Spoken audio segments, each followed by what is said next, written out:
O Reizinho Autista, terceira edição.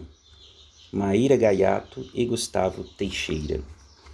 Capítulo 3. Quais são as causas do autismo? Fatores genéticos. Está cada vez mais claro que a genética é a principal responsável pela origem do autismo. Existem centenas de pesquisas científicas sendo conduzidas em diversas universidades e centros avançados de estudo em todo o mundo que corroboram isso.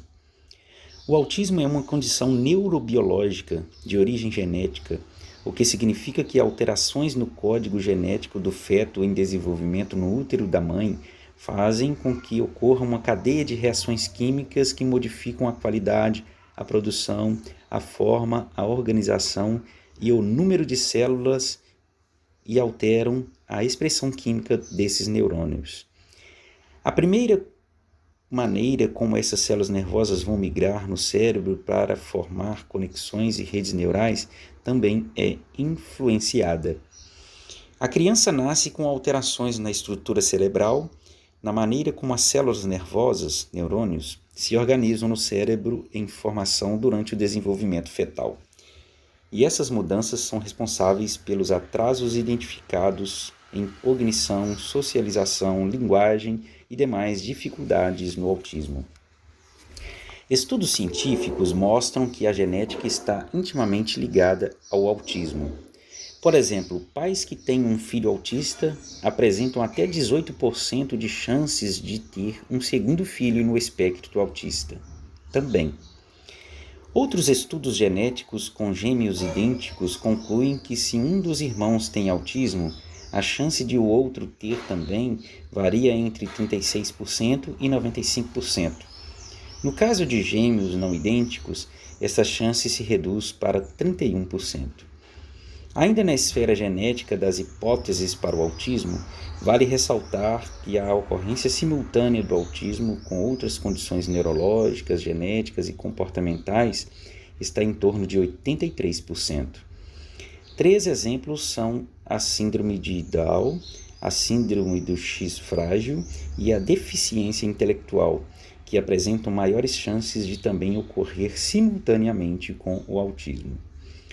Estudos científicos também evidenciam que filhos de pais mais velhos, aqueles que se tornaram pais após os 40 anos de idade, apresentam maiores riscos de desenvolver autismo.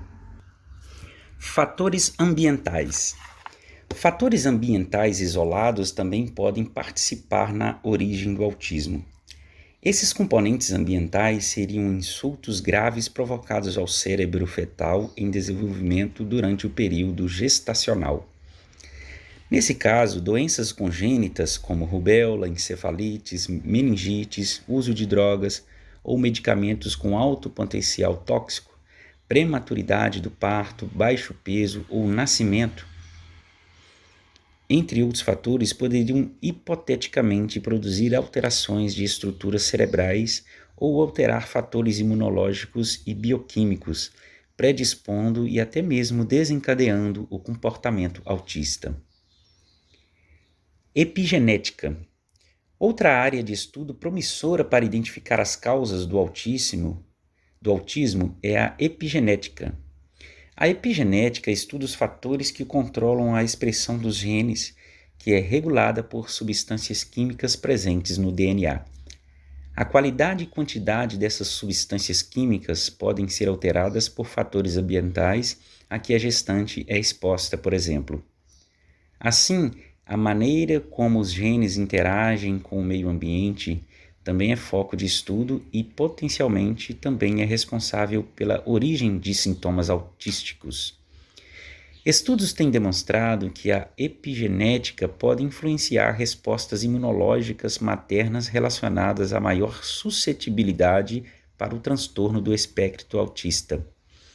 Essas alterações intraútero podem ser suscetíveis a fatores ligados ao estilo de vida materno, como tabagismo, uso de álcool, obesidade e desnutrição.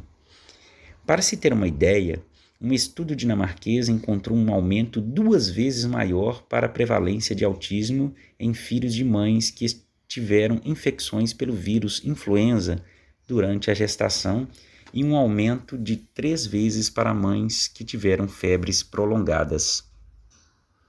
SID. Podemos concluir, assim, que as causas do autismo não estão completamente esclarecidas. Destacamos o maior estudo epidemiológico sendo conduzido atualmente no mundo e que se chama SEED, S-E-E-D, Study to Explore Early Development, estudo para se explorar o desenvolvimento precoce. O SEED visa identificar os principais fatores de risco relacionados ao desenvolvimento do autismo, o que nos ajudaria a entender as causas e ajudaria na busca pela prevenção e tratamento mais adequado para o transtorno do espectro autista. Mitos ligados à origem do autismo. Mãe geladeira. Antigamente acreditava-se que as mães geladeiras seriam as causadoras do autismo. O termo se refere a crianças expostas a mães que demonstravam pouco ou nenhum afeto em relação aos filhos e eram negligentes, ausentes e violentas. Estudos neurocientíficos demonstraram que métodos de criação parental e ausência de afeto não causam autismo. Como explicado neste capítulo, as origens do autismo estão relacionadas a fatores genéticos e potencialmente a fatores epigenéticos. Por outro lado, sabemos que mães presentes, afetuosas e atenciosas podem ajudar muito no desenvolvimento de habilidades sociais, comunicativas e comportamentais de crianças no espectro autista. Por isso, nosso compromisso de capacitar pais e responsáveis por meio deste livro e dos nossos treinamentos presenciais e online. Vacinação. Outro mito com relação à origem do autismo é a vacinação. Em 1997, uma hipótese para a causa do autismo foi levantada pelo médico inglês Andrew Wakefield, que relacionou o aumento da incidência de autismo com a vacina tríplice viral. Estudos posteriores comprovaram uma série de fraudes e erros metodológicos no artigo escrito pelo médico britânico. Conflitos de interesse e violações éticas foram investigados pela polícia britânica e seu artigo foi desqualificado pela comunidade científica internacional. O médico britânico foi processado por fraude, condenado e teve a licença médica cassada no Reino Unido. Por mais absurda que tenha sido essa hipótese, diversos estudos científicos foram conduzidos posteriormente e todos comprovaram que a vacinação não causa autismo. Infelizmente, ainda hoje, muitas famílias se recusam a vacinar seus filhos e epidemias de sarampo e rubéola estão ocorrendo no mundo todo.